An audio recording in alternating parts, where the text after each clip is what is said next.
Située en Haute-Égypte, Thèbes va se transformer au cours du XVIIIe siècle avant Jésus-Christ en un centre de pouvoir redoutable. Ce n'est pas une capitale imposée d'en haut, mais un bastion bâti sur des alliances claniques, des liens familiaux et une culture guerrière profondément enracinée. Thèbes tire notamment sa force de cités voisines comme El-Kab et Edfou, où de puissants clans aristocratiques dominent. À El-Kab, la famille d'Aya, probablement liée à l'ancienne monarchie d'Ititaoui, tient la région pendant plusieurs générations. Ces dynasties locales ne sont pas de simples relais de pouvoir, elles fournissent à Thèbes ses élites militaires et administratives, elles forment l'ossature du renouveau du Sud. Dans cette société, les femmes jouent un rôle central. On les retrouve au cœur des alliances politiques, dans les rituels religieux et même dans les stratégies militaires. Des reines comme Téti-Chéri ou Aotep ne se contentent pas d'être des épouses royales ou des mères de rois. Elles dirigent, elles organisent, elles commandent. Certaines sources les présentent comme les véritables architectes de l'expansion thébaine. Sur le terrain, cette montée en puissance se reflète dans l'archéologie funéraire. À Dra Abou el-Naga, des tombes de soldats et d'élites révèlent un monde imprégné de violence, d'honneur martial et de mobilité sociale. Les armes sont nombreuses, les styles de céramique se diversifient, et les nécropoles montrent une société dynamique marquée par l'émergence de grands clans familiaux.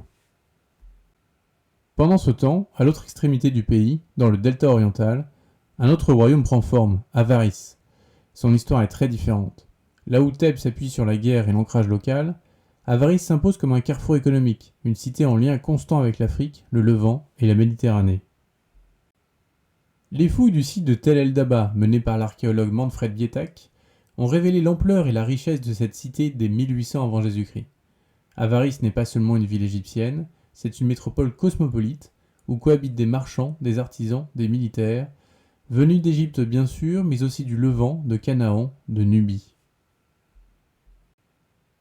Les dirigeants d'Avaris, souvent d'origine sémitique, contrôlent un vaste réseau de commerce allant de la Crète à la Babylonie. Des objets à leur effigie ont été retrouvés jusqu'à Ouronarti, en Nubie, et dans des palais minoens.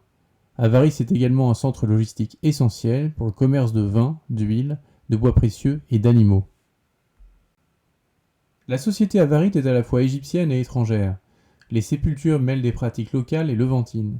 On y trouve des armes syro-palestiniennes, des ânes inhumés avec les guerriers, des poteries peintes du Levant et des objets typiquement égyptiens. Avaris est un exemple rare d'hybridation culturelle réussie. Au début du XVIIe siècle, Thèbes et Avaris coexistent sans hostilité majeure.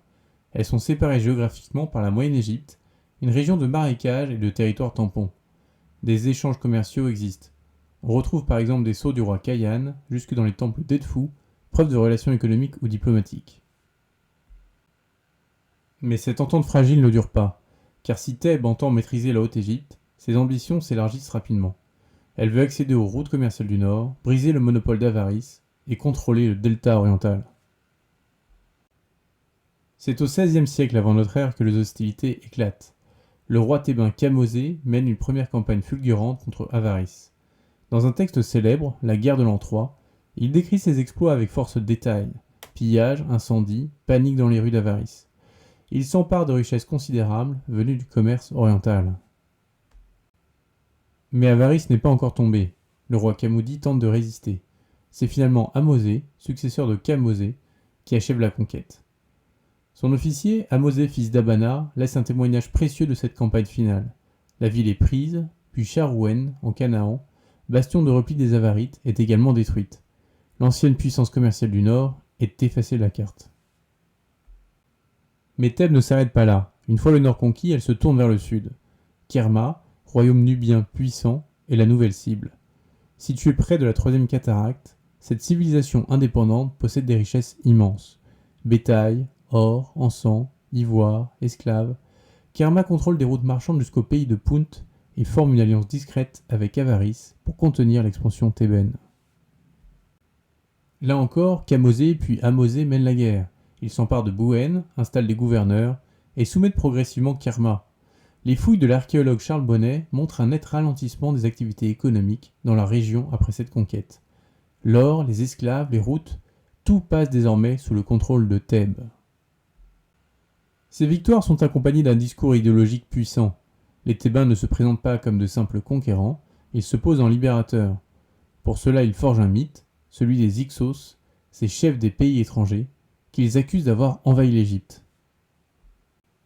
Dans la guerre de l'an 3, Kamosé est dépeint en héros national, restaurateur de l'unité perdue.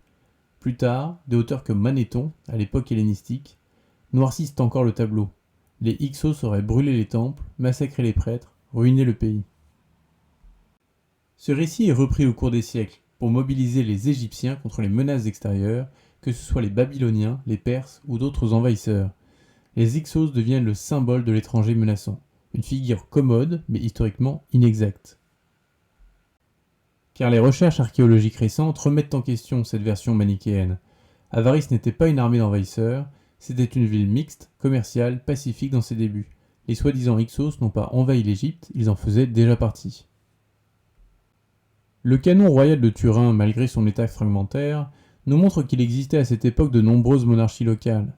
La vision d'un affrontement binaire entre Égyptiens et étrangers est simpliste. Thèbes et Avaris ont coexisté, commercé, échangé avant de s'affronter.